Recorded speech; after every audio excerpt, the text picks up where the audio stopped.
नमस्कार, मैं अश्विनी कुमार। शिक्षा विभाग में एकीकरण और समानीकरण का मामला 1 महीने से ज्यादा हो गया, लेकिन ठंडा नहीं पड़ा। आखिर सवाल भी सरकारी नौकरों में सबसे बड़ी फौज का है। करीब 2.5 लाख स्कूल टीचर्स के कल से जुड़े इस सवाल पर सरकार चौतरफा घिरती नजर आती है। शिक्षा मंत्री कालीचरण सराफ अफसरों को आगे कर रहे हैं, तो इस कॉन्सेप्ट की, खासतौर पर समानीकरण की रचयिता कांग्रेस अब उल्टा सरकार को घेरने में लगी है।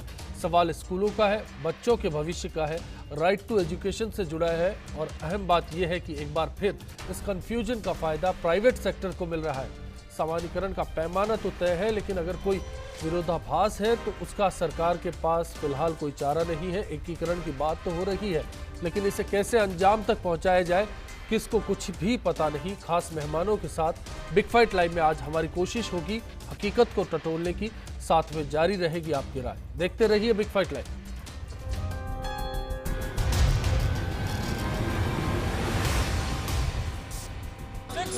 शिक्षा अधिकारी संघर्ष समिति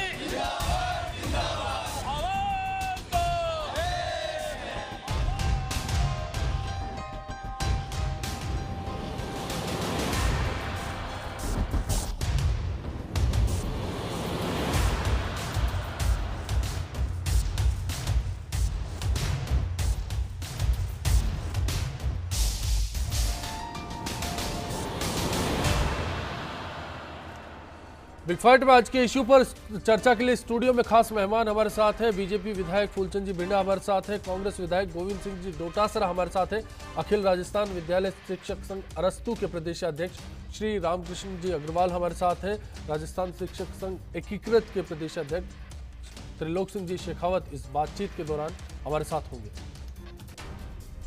राज्य सरकार ने जिस तरीके से 14 अगस्त को आदेश जारी करके पूरे प्रदेश में 18,000 के लगभग प्राथमिक और उच्च प्राथमिक विद्यालयों को बंद करने का काम किया है, और उससे आज शैक्षणिक वातावरण इतना बिगड़ा हुआ है कि सारी स्कूलें बंद करने से जो विद्यार्थी थे वो मजबूरन निजी विद्यालयों में जाना पड़ रहा है, और जो गरीब विद्यालयों में पढ़ाता था सरकारी विद्यालयों में, उसको बच्चे को मजबूरन घर रखना पड़ रहा है। सीकर जिले में भी 900 से अधिक विद्यालयों को बंद किया गया है। मेरे विधानसभा क्षेत्र लक्ष्मणगढ़ में 135 विद्यालयों को एकीकरण के नाम से बंद कर दिया गया।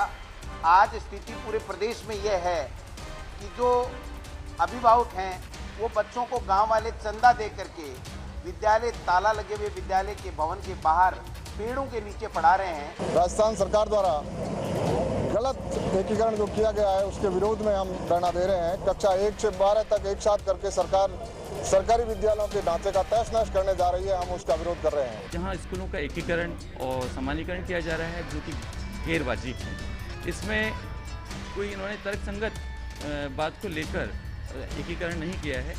साथ ही ये संगठन ये मांग करता है कि प्राथमिक शिक्षा को आप किस तरह से माध्यमिक शिक्षा में एकीकरण विलीन कर रहे हैं, जो कि संगठन इसका विरोध करता है। राय एक हमारे सामने आई। फूलचंद जी, में सबसे बड़ा सवाल है कि सरकार की सोच क्या रही। दरअसल अगर इतने बड़े पैमाने पर विरोध हुआ, कहीं तो कुछ तो सोचा होगा, विरोध ना हो इसको लेकर पहले कोई तैयारी हुई होगी। वैसे तो ये कांग्रेस शासन के समय प्रक्रिया शुरू हो गई थी, लेकिन गति 3-4 महीने से पकड़ी है उसमें, और उसका मुख्य हेतु तो ये था कि जो कम बच्चों के स्कूल हैं, 0 नामांकन वाले स्कूल हैं, उनको पास के विद्यालय में शिफ्ट कर दिया जाए, और जो अध्यापकों की कमी है वो भी दूर होगी।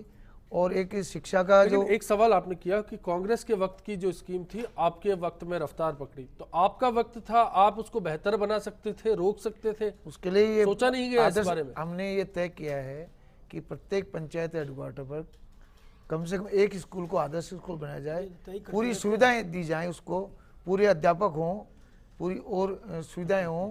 13,536 स्कूलों का टारगेट है आदर्श स्कूल बनाने का। आपको लगता है सरकार बना पाएगी? अब ये तो प्रयास है। आजादी के इतने सालों में कोई एक आदर्श स्कूल का नमूना नजर आता है आपको? लगता है, आप तो खुद शिक्षक हैं। नहीं, उसमें कोई प्रयास ही नहीं हुआ। इस प्रकार का प्रयास पहली बार हो रहा है जब व्यवस्थित विद्यालय व्यवस्थित करने का प्रयास किया जा रहा है। अब सफलता है, सफलता तो भविष्य पर डिपेंड करेगी। कितना गोविंद सहयोग जी, शिक्षकों मैं को आपसे मिलता है, जानना चाहूंगा, समाज का मिलता है। उस सबसे बड़ी चूक कहाँ रही सरकार की, कहाँ कमजोरी नजर आती है आपको? ऐसी है, फूलचंद जी भिंडा साहब कहते हैं जीरो नामांकन को शिफ्ट कर दो, तो जीरो नामांकन है तो शिफ्ट क्या कर दो? इन्होंने टीचर तो शिफ्ट ऐसी करेंगे। स्कूलों को शिफ्ट किया है जिसमें 200 बच्चे हैं, 100 बच्चे भी हैं, 50 बच्चे भी हैं, 4 किलोमीटर दूरी भी है, 3 किलोमीटर दूरी भी है, बाईपास भी क्रॉस कर रहे हैं, NH भी क्रॉस कर रहे हैं। ऐसी स्कूलों के एक तरफ तो शिक्षा मंत्री जी ये कह रहे हैं कि हम ताला नहीं बंद नहीं कर रहे हैं, तो जब ताले लग गए, वहाँ का स्टाफ चला गया, वहाँ का फर्नीचर चला गया, तो क्या वो बंद नहीं हुआ वो स्कूल? उस स्कूल में विद्यार्थी नहीं, स्कूल के ताले लगे हुए के बाहर पेड़ के नीचे गांव वाला चंदा दे करके पढ़ा रहे हैं। इससे ज्यादा शर्मनाक सरकार के लिए स्थिति हो नहीं सकती है। फूलचंद जी, मैं आपके पास आऊंगा, उससे पहले त्रिलोक सिंह जी, आपसे सवाल है मेरा कि जितनी भी तस्वीर नजर आती है, आपको नहीं लगता कि शिक्षक संगठनों का दायित्व है सरकार से मिले, इस बारे में बातचीत करे और समझाए? आपने कोशिश की सरकार से इस बारे में बात करने की कि आखिरकार इस योजना को इस तरह से क्यों आनन फानन में लागू किया जा रहा है? बेहतर तरीके से भी रास्ता हो सकता है। इस मामले को लेकर के ये 5 वर्ष से ये मामला चल रहा है, जिसने बहुत भयावह स्थिति पैदा कर रखी है शिक्षार्थी और अभिभावकों के बीच और शिक्षकों के बीच में। और इस व्यवस्था से जिस तरह से एक विलियम वर्ड्सवर्थ अंग्रेजी साहित्य के सबसे महानतम कवि है, उन्होंने लिखा है कि अगर जिंदा आदमी के लिए कोई मौत से बढ़ के चीज़ है तो वो तनाव है। तो 5 वर्ष से इस तरह के एक अधिकारियों की वजह से, मैं कहना चाहूँगा आदरणीय डॉक्टर श्यामेश अग्रवाल की ये हठधर्मता की वजह से है।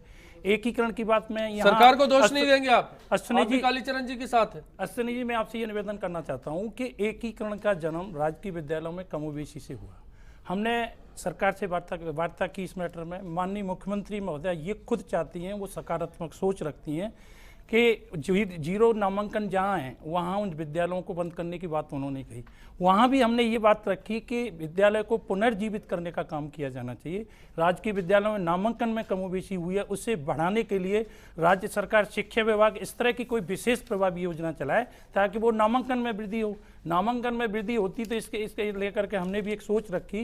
राज्य सरकार के साथ हमने प्रपोजल रखा कि संगठन जो है नामांकन वृद्धि को लेकर के रैली निकालना चाहता है। रामकृष्ण जी, ये राय हमारे सामने आई, आपको नहीं लगता कि अब तो वक्त है कि सड़कों पर उतरा जाए? क्योंकि शिक्षक का दायित्व है समाज को रास्ता दिखाना, बच्चों के लिए बात है कल की। देखिए, एकीकरण के बारे में जो आप बोल रहे हैं जी, ये बताया जाए, एकीकरण आदेश किसने जारी किए? ब्यूरोक्रेट ने ऐसे शिकंजा कस दिया शिक्षा अधिकारियों को। मेरे पास एक पत्र है जिससे खुलासा हो जाएगा कि कलेक्टर सवाई माधोपुर लिखता है, कलेक्टर सवाई माधोपुर लिखता है कि भाई डीओ साहब हमें बताओ, बहुत से परिवेदन आई है एकीकरण के, कौन से नियम से, कौन से नॉर्म से हम उसका निस्तारण करें। डीओ ने कहा हमारे पास कोई नियम नहीं है, मौखिक आदेश की बात सामने मौखिक आदेश, यानी आपातकाल की स्थिति पैदा कर दी है। आपातकाल में मौखिक आदेश होते थे, अब ये इस राज्य में मौखिक आदेश से सारे हो रहे हैं। शिक्षा मंत्री को पंगु बना दिया गया है, वो बोल ही नहीं पाते, उनको पूछा नहीं जाता। उसको पूछते फूलचंद जी, आपके पास इस बात का जवाब है कि सच में शिक्षा मंत्री कर क्या रहे हैं? एसीएस श्यामेश अग्रवाल जो बोलते हैं उसी धारा में हमेशा बोलते रहेंगे वो? ऐसा है, पूछता कौन है शिक्षा मंत्री को? नौकरशाह अपने तरीके से चलते हैं और नौकरशाह अपने तरीके से तब चलते हैं जब सिस्टम डेवलप नहीं होता। पिछले 5 वर्ष में संख्या के आधार पर अध्यापक लगाए गए, कक्षा के आधार पर नहीं लगाए गए। उसके कारण से दुर्गति हुई, बच्चे छोड़ के चले गए, प्राइवेट से चले गए। क्या पिछले 5 सालों में सरकारी स्कूलों की दुर्गति हुई, आप ऐसा कहना चाह रहे हैं? उसके पहले 8+1 था, मिडिल स्कूलों में 8+1 था जब भरण सिंह जी मुख्यमंत्री थे, और वो उसके बाद वसुंधरा जी की सरकार आई, वसुंधरा जी के टाइम में 38,000 स्कूलें खुली है, नहीं खुली है, उनको इन्होंने 5 साल में बंद किया। लेकिन किस पैमाने पर स्कूल खोली गई ये सोचा गया स्कूल खोलने से पहले? वो हमारे सर्व शिक्षा अभियान जो था केंद्र सरकार का, अटल जी का जो अभियान था, 1900 सेकेंडरी स्कूलें खोली थी इन्होंने। 1900 चुनाव से 1 महीने पहले 3,108 स्कूल खोली थी, 37,000 कुल स्कूलें 37,000 खोली थी। और कोई आज ये डाटा की बात है। देखिए दर्शक भी हमारे साथ जुड़े, बीजेपी सरकार ने रिकॉर्ड पर है ना, जो बीजेपी सरकार ने स्कूल खोले, हर किलोमीटर पर एक स्कूल। अटल जी के शासन में जो पैसा मिला राज्यों को, वो 400 करोड़ से 1935 करोड़ रुपए। अटल जी की बात कर रहे हैं, अभी 2000 के टाइम में मिला। देखिए आज की बात है, आज ये लोग परेशान है। हमारे साथ कॉलर भी जुड़े हैं, दिलीप सिंह जी हमारे साथ अलवर से। दिलीप सिंह जी बताएं आपकी राय। बिल्कुल, मैं आऊंगा अग्रवाल जी आपके पास। एक कॉलर हमारे साथ है जो डिबेट में बैठा है ना, भारतीय जनता पार्टी के विधायक जी फूलचंद जी जिविंडा, उनसे एक प्रश्न है साहब मेरा। फूलचंद जी, आपसे कॉलर का एक सवाल है। क्या जी बताएं दिलीप सिंह जी। नमस्ते सर। सर मैं ये पूछना चाहता हूँ कि शिक्षा सचिव के अतिरिक्त उन्हें राजस्थान के करोड़ों वासियों का अपमान किया, वह आप शिक्षा एकीकरण समानीकरण में लगे पड़े हो, और शिक्षा मंत्री और एक कैबिनेट मंत्री वो मतलब बयान देते रहते हैं, और भारतीय जनता पार्टी के वरिष्ठ विधायक श्री घनश्याम तिवारी उन्होंने इस पर ऐतराज जताया। क्या सरकार क्या कर रही है, मैं इनसे पूछना चाहता हूँ। शुक्रिया दिलीप सिंह जी आपके सवाल के लिए। इसका जवाब लेंगे फूलचंद जी से। एलसी जैन साहब जयपुर से, बताइए जैन साहब आपका क्या कहना है। हाँ, मेरा कहना ये है जी कि जो है घर में आग लग गई घर के चिराग से, जी ये जो है खुद के जो है जो इतना सम्मानित पद है उसे अपमानित किस बुरी तरह से किया जा रहा है, और उसके बावजूद जो है ये किया जाए कि सब ये लोग काम करें तो कहाँ से करेंगे ये अपने खुद के दामन में तो झांक करके देखें। जी जी बिल्कुल जैन साहब, ये एक बड़ा सवाल आपने किया। देखिए फूलचंद जी, दोनों कॉलर्स का जो साफ तौर पर कहना था कि सरकार की नीतियां स्पष्ट नहीं है, सरकार की सोच पर सवाल खड़े किए गए। यहाँ पर आपको नहीं लगता कि इससे पहले सोचा नहीं गया, एक तैयारी जो की जानी थी नहीं थी? जैसा कि अभी अग्रवाल साहब ने बताया, मौखिक आदेश अगर जिला शिक्षा अधिकारी को मिल रहे हैं, कोई गाइडलाइंस नहीं है, तो फिर आपको नहीं लगता कि नीचे के स्तर पर किस तरह से एकीकरण का काम हो पाएगा? विधानसभा के पीरियड में भी पूछना हमारे शिक्षा मंत्री जी ने हमें आश्वस्त किया था, पूरे सदन को आश्वस्त किया था। आप ये बताओ कौन से गांव के स्कूल में 100 से बच्चे अधिक होंगे? आपके ये मंत्री महोदय और सामेश अग्रवाल ने कहा जहाँ 120 से बच्चे कम होंगे वहाँ लेक्चरर नहीं होंगे। तो ये लेक्चरर नहीं होंगे तो बच्चियाँ जाएगी कहाँ? यानी बालिका शिक्षा को बर्बाद करने में तुले हुए हैं। मेरे सामने आप बताओ, आप मेरे सामने व्यक्ति का महत्व नहीं है, वो शिक्षा से जुड़ा हुआ व्यक्ति भी नहीं है। शिक्षा का सचिव होगा, मैं उसके जितने स्टेटमेंट हैं उन सबको कंडोन करता हूं मैं एज ए शिक्षक के नाते। लेकिन इसका मतलब ये नहीं है कि सरकार को हम इस प्रकार से कटकर सरकार को नहीं बोल रहे, आज भी कहा ना, शिक्षा मंत्री ने कहा है कि कोई भी 1 किलोमीटर से ज्यादा दूरी का होगा उस विद्यालय को जो देखिए गोविंद सिंह जी, आपको नहीं लगता कि यहाँ पर ब्यूरोक्रेसी पर भी सरकार की लगाम होनी चाहिए? अगर ब्यूरोक्रेट बेलगाम है तो सरकार का दायित्व है कि उस पर लगाम कसी जाए। देखिए करेगा फैसला? देखिए हमने शिक्षा मंत्री नहीं है, 196 कुछ भी पता नहीं है। अब आप देखिए वो जवाब व्यक्तिगत जाकर जिसमें मंत्री भी 196 और 2 MP बन गए, उनको भी ज्ञापन दिया, देखो रोको नहीं तो गांव में ढुकने नहीं देंगे। उसका परिणाम आपके सामने। सुनी जी, मैं आपसे शिक्षा मंत्री जी ने आज भी ये कहा है, आज भी ये कहा शिक्षा मंत्री जी ने कि हमने स्कूलें बंद नहीं की, और 17,000 से अधिक स्कूलों के ताला लग गया है, वहां से फर्नीचर तक शिफ्ट हो गया है, तो इसको बंद नहीं कहते हैं क्या? 17 को 13 में घुसेड़ दिए। और मेरे पास कुछ मेरे पास डाटाज भी है जिनका जिक्र मैं करूंगा। रमेश मीणा जी हमारे साथ है कोटा से, बताए रमेश जी आपका क्या कहना है? जी सर, मैं प्रमोद जी से पूछना चाहता हूं। सर मैं विद्यार्थी मित्र बोल रहा हूं जी। सर हम पिछले 4 महीनों से बेरोजगार पड़े हुए हैं। हमारे विद्यार्थी मित्र एक साथ ही मर भी गया, उसके बावजूद भी सरकार को कुछ नहीं दिख रहा और हमारे को घर पे बिठा रखा है। मैं प्रमोद जी से पूछना चाहता हूं सर, हमारे को कब लगाओगे, सरकार कब लगाएगी सर, हमारे को नियमित कब करेगी? शुक्रिया रमेश जी बिग फाइट से जुड़ने के लिए। ब्रेक के लिए यहाँ रुकेंगे, ब्रेक के बाद जब लौटेंगे विद्यार्थी मित्रों की भी बात करेंगे, लेकिन मूल मुद्दा है एकीकरण का। आखिर स्कूलों की कायापलट क्या एकीकरण के भरोसे की जा सकती है? सरकार की पीछे सोच क्या है इस पूरे योजना को लेकर? और अगर कुछ सोच नहीं है तो फिर क्यों आनन फानन में इसे अमली जामा पहनाने की कोशिश की जा रही है? क्यों जिद पर अड़ी है सरकार? ब्रेक के बाद। समानीकरण और एकीकरण होना चाहिए, लेकिन जो सरकार ने मानदंड तय किए हैं वो थोड़े गलत हैं। कम छात्र संख्या वालों का एकीकरण कर देना चाहिए, लेकिन अधिक संख्या वाले विद्यालयों का नहीं करना चाहिए। नहीं होना चाहिए, समानीकरण एकीकरण बिल्कुल होना चाहिए, क्योंकि समानीकरण इसलिए होना चाहिए कि जहाँ स्कूलों में कम टीचर हैं वहाँ ज़्यादा टीचर की जहाँ आवश्यकता है वहाँ उनको लगाना चाहिए।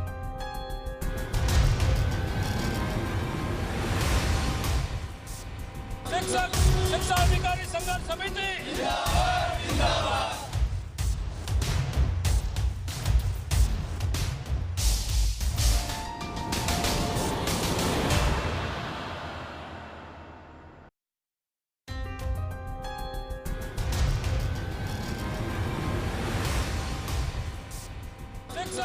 शिक्षा अधिकारी संघर्ष समिति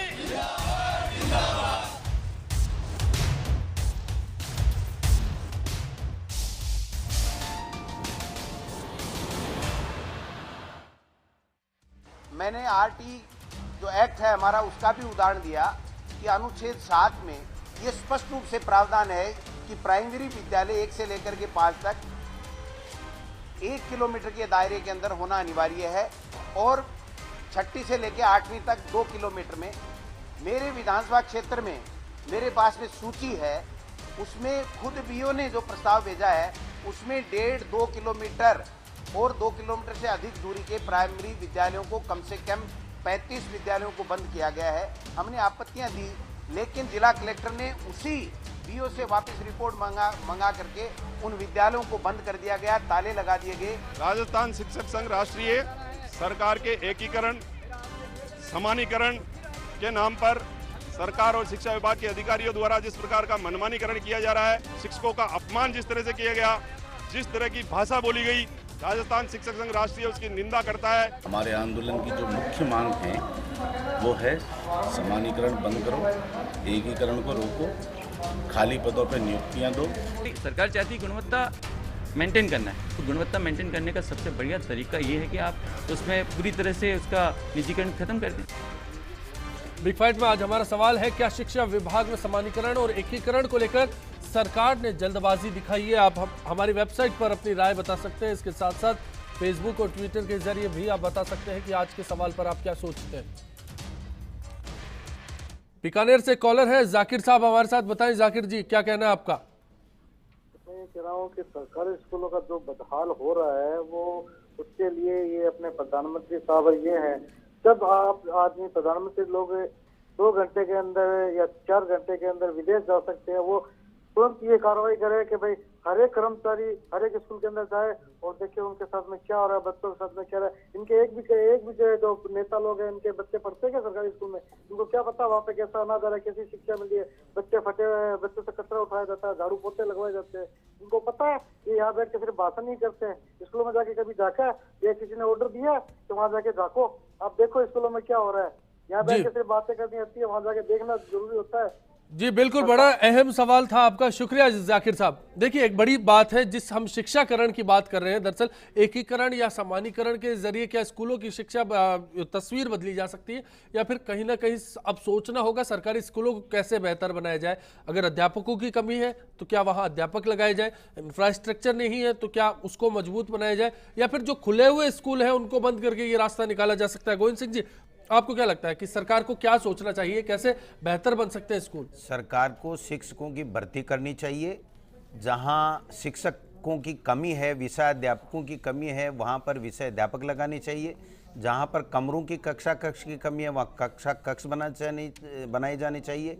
टॉयलेट्स वगैरह, पानी की पीने की सुविधा दी जानी चाहिए। आज 9 महीने हो गए, आप बताइए 24,000 तो विद्यार्थी मित्रों को हटा दिया और 3rd ग्रेड का इन्होंने रिजल्ट नहीं निकाला।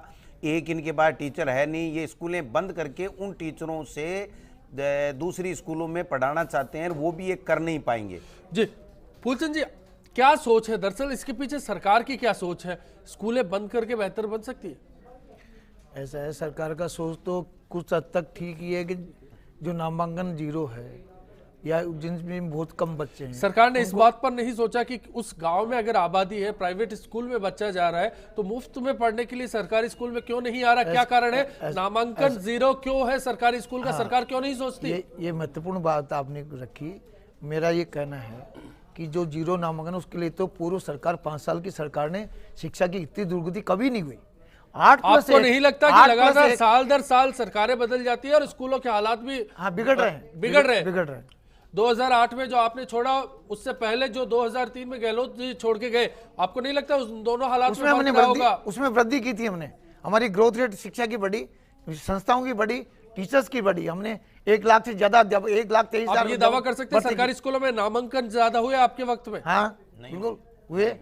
1,23,000 अध्यापक बढ़ाए हमने, स्कूलें बढ़ाई। टोटल तो नामांकन समाप्त कर दिए। 16% ग्रोथ रेट छोड़ के गए। पहले एक बार 21% आई, 18% आई, 16% छोड़ कर गए हम ग्रोथ रेट। आप ये बताओ तो सही, भवनों का क्या करोगे? शिक्षा की विकास दर 16%। आप 9 महीने में शिक्षक लगा नहीं सके, एक अनुकंपा नियुक्ति नहीं दी, 3rd ग्रेड का रिजल्ट नहीं निकाला, और जितने भवन बने उनका भवनों का क्या करोगे? आपके पास योजना है क्या कोई?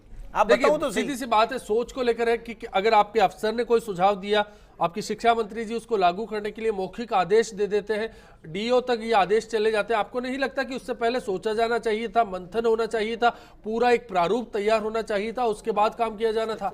ये निश्चित डिबेट की जानी चाहिए। कोई भी शिक्षा में परिवर्तन के शिक्षकों को जोड़कर डिबेट की करनी चाहिए। शिक्षा से जुड़े हुए नहीं हुआ ऐसा, चूक मानते हैं कि हुई है इस स्तर पर चूक, जल्दबाजी हुई है, ये निश्चित मानते हैं। चलिए अशोक जी हमारे साथ नसीराबाद से है, बताएं अशोक जी आपका क्या कहना है? हाँ सर, नमस्कार। नमस्कार। सबसे पहले मैं गोविंद सिंह जी विधायक जो है उनका धन्यवाद करना चाहता हूँ कि उन्होंने विद्यार्थी मित्रों का आज विधानसभा में बात उठाई है। और सर मैं ये कहना चाहता हूँ कि जो बीजेपी गवर्नमेंट ने अपने घोषणा पत्र में ये विद्यार्थी मित्रों को नियमित करने की बात रखी थी, उसके बाद उन्होंने ये कह दिया कि ये तो कोर्ट की अड़चन आ गई। जब हमने 5-5, 6 साल कार्य किया तो उसके बाद में सर उसका कुछ भी निर्णय नहीं ले रही बीजेपी गवर्नमेंट। चलिए इस पर भी बात करूंगा मैं। रियाज जाफरी साहब हमारे साथ ब्यावर से, बताएं आपका क्या कहना है? हेलो जी रियाज जी। हाँ सर नमस्कार, मैं ब्यावर बोल रहा हूँ जी। सर एकीकरण से तो जबरदस्त फायदा हुआ है छात्रों को जी। 12 टीचर थे और 60 बच्चों पे कार्यरत थे वो जी। और कई स्कूलें ऐसी थी सर जहाँ पे 300 बच्चों पे 5 टीचर थे, तो ये तो जबरदस्त फायदा हुआ है। हालांकि कुछ टीचर्स विरोध कर रहे हैं इसका जी, लेकिन वो अपने निजी स्वार्थों के कारण विरोध कर रहे हैं। वो मतलब प्रिंसिपल या किसी सेकेंडरी एचएम के अधीन रहना नहीं चाहते हैं, इसलिए वो विरोध कर रहे हैं। बाकी जनता का, छात्रों का तो जबरदस्त फायदा हुआ है इससे। शुक्रिया रियाज साहब आपका राय के लिए। अग्रवाल साहब, ये एक राय भी हमारे सामने है, जनता की राय है। कुछ लोग तो मानते हैं कहीं कुछ इलाकों में बेहतर है, सोच बेहतर है, फिर विरोध क्यों? ना जाफरी साहब ने जो कहा एक पर्टिकुलर स्कूल के बारे में हो सकता है, लेकिन पूरे राजस्थान के हिसाब से देखें तो ये समझ नहीं है। जैसलमेर, बाड़मेर ऐसे इलाका है और ढानी ढानी में बच्चे पढ़ने के लिए 5-5 किलोमीटर जाकर वो पढ़ते हैं। उनको एकीकरण कर देंगे तो 10 किलोमीटर जाएगा कौन? दूसरा, ये सरकार ने नौकरी तो एक नहीं दी, उस ऊपर से 12 से 13 हजार टीचर्स उसको बर्खास्त होंगे। कैसे? एसएलबी सुप्रीम कोर्ट से जो लगाई थी इस सरकार ने वापस ले ली, जिसमें टेट में जो 60% से कम अंक लाए थे उनकी नौकरी मिल गई थी। अब वो वापस लेने के बाद वो टर्मिनेट होंगे, 12 से 13 हजार टीचर टर्मिनेट होंगे अगर सुप्रीम कोर्ट से वापस। आपको नहीं लगता कि ऐसे विषय है जिनको शिक्षक संगठनों को आगे लेके आना चाहिए? एकीकरण और समानीकरण की जो बात है वो सरकार की मजबूरी क्यों बनी? इस बात को सोचना चाहिए कि क्यों सरकार को एकीकरण का फैसला लेना पड़ा, कौन जिम्मेदार है इसके लिए? एक ही अब मानसिकता, अगर हठधर्मता कहीं की मानसिकता कायम कर ली, मैं ये आपसे सुनी जी निवेदन करना चाह रहा हूँ कि एकीकरण का जो परिणाम आया है ये शिक्षा जगत के लिए आत्मघाती सिद्ध हुआ है। इसके जो विपरीत प्रभाव है उसकी मैं उन्हें आपकी जानकारी में लाना चाहता हूँ कि यहाँ इस तरह है कि हमारे यहाँ सिस्टम है कि 5 वर्ष की सेवाएं पूर्ण करने के बाद में पंचायत राज में तृतीय श्रेणी कार्यरत शिक्षक को सामान्य शिक्षा में जाने के लिए एक ऑप्शन भरवाए जाते हैं जी। ये ऑप्शन की प्रक्रिया उस गत सरकार ने भी जारी रखी और 4 बार, और यहाँ वर्तमान सरकार ने भी भरवाए। मैं ये आपसे निवेदन करना चाह रहा हूँ, जो 25 वर्ष से जैसे अधिकार है कि उसे आना चाहिए सामान्य शिक्षा में, सीनियर सेकेंडरी जनरल एजुकेशन में उसका अधिकार बनता है जी, वो आ नहीं पाया। 11 महीने की नौकरी जिस शिक्षक ने कर ली वो यहाँ आ गया, जिससे अनावश्यक रूप से उसे हरेसमेंट का सामना करना पड़ा। निश्चित रूप से आप देखिए कि घोर अन्याय का होता है कि नहीं। एकीकरण की बात जो कही है सिर्फ इसकी शुरुआत अधिकारियों तक, सरकार तक जब ये बातें पहुंचाई, क्या जवाब मिला? जवाब ये बिल्कुल ये स्थिति हुई कि हमारा ज़्यादा दबाव हुआ तो हमने मीटिंग के लिए बात कही कि हमें भी कोई जानकारी है। हमने श्याम अग्रवाल साहब से ये निवेदन किया, ये इतना बड़ा विभाग है, 54% का हम लोग प्रतिनिधित्व करते हैं, इतना बड़ा कर्मचारी का समुदाय होने के बाद कोई जानकारी आप लेंगे। मैंने ये निवेदन किया कि 1 वर्ष तक तो इस विभाग की जानकारी आपके पास आएगी, तब तक ये जानकारी आपको हटा दिया जाएगा। तो आपके द्वारा ऐसा कोई निर्णय होना चाहिए। आप राज्य सरकार शिक्षा विभाग हैं, कोई भी निर्णय लेने से पहले इस तरह का आप देख रहे हैं कि तुगलकशाही ये जो निर्णय लिए गए इससे कितने बड़े इनके विपरीत प्रभाव कितने हुए। यहाँ एक नई बात आ रही है समानीकरण के नाम पे, मैं आपको निवेदन सुनिए इस बात को बताना चाहूंगा कि प्राध्यापक पद का सृजन 11वीं और 12वीं कक्षाओं को पढ़ाने के लिए होता है।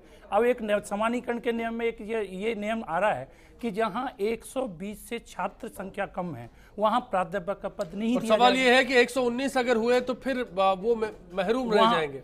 बोल रहे हैं, नई एक व्यवस्था है कि मैं ये निवेदन करना चाह रहा हूँ, ये सरकारी आदेश है, नहीं हो सकता है ना,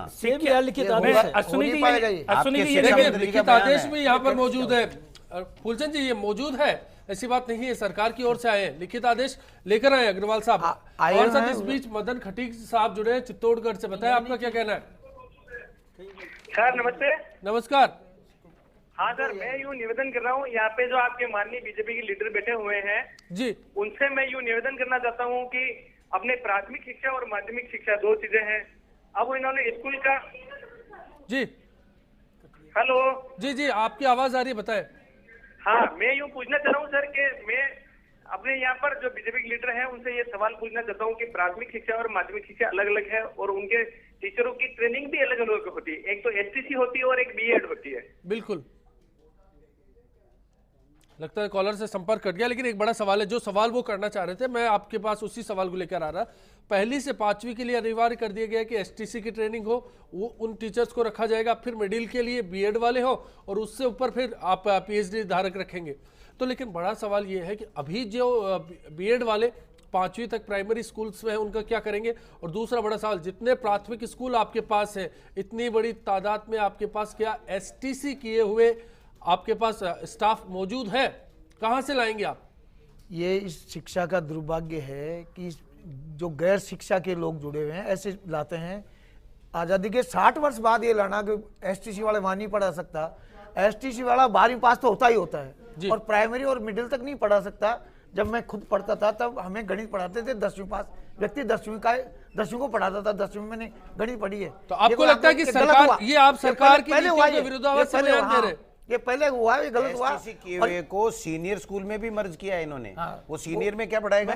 देखिए, मेरा सीधा सा सवाल है कि योग्यताओं को क्या आज फिर परखा जा रहा है? जो योग्य पहले था आज उसको आप योग्य नहीं मान रहे?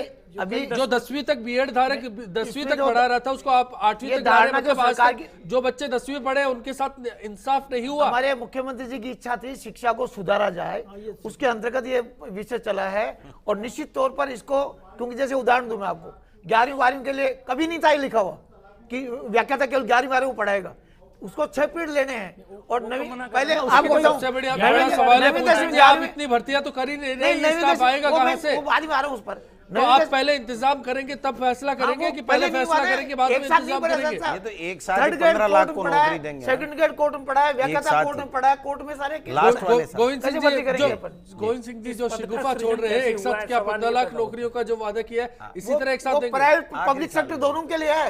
नहीं, सरकारी में कितने देंगे? उत्पन्न करेंगे, सरकारी में कितने देंगे? आवश्यकता होगी उतना भरेंगे। आवश्यकता है ना, टीचर्स की आवश्यकता है, भरेंगे ना। आप भर कहाँ रहे हो?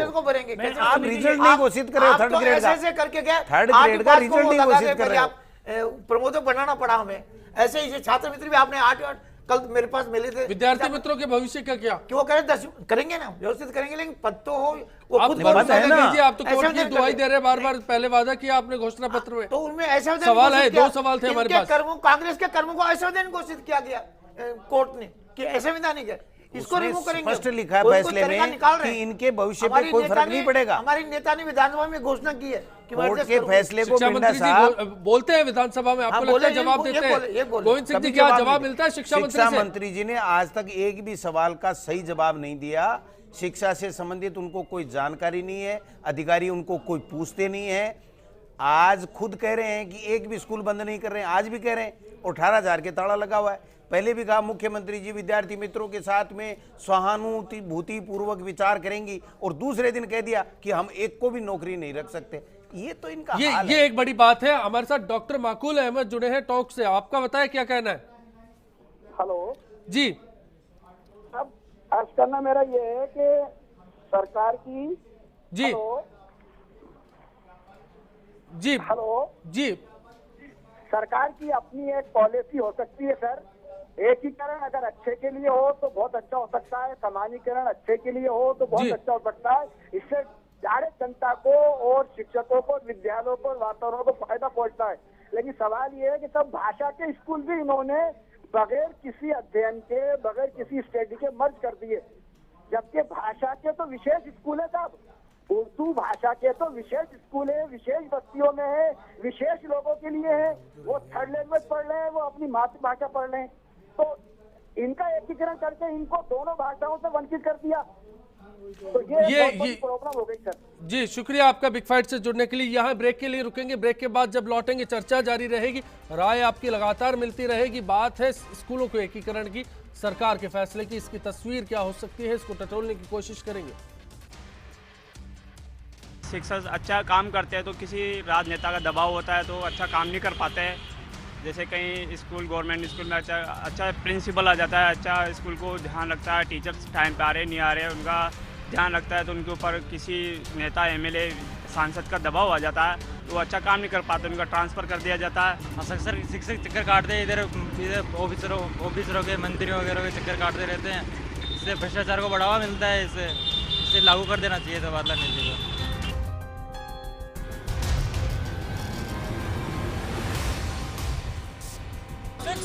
शिक्षा अधिकारी संघर्ष समिति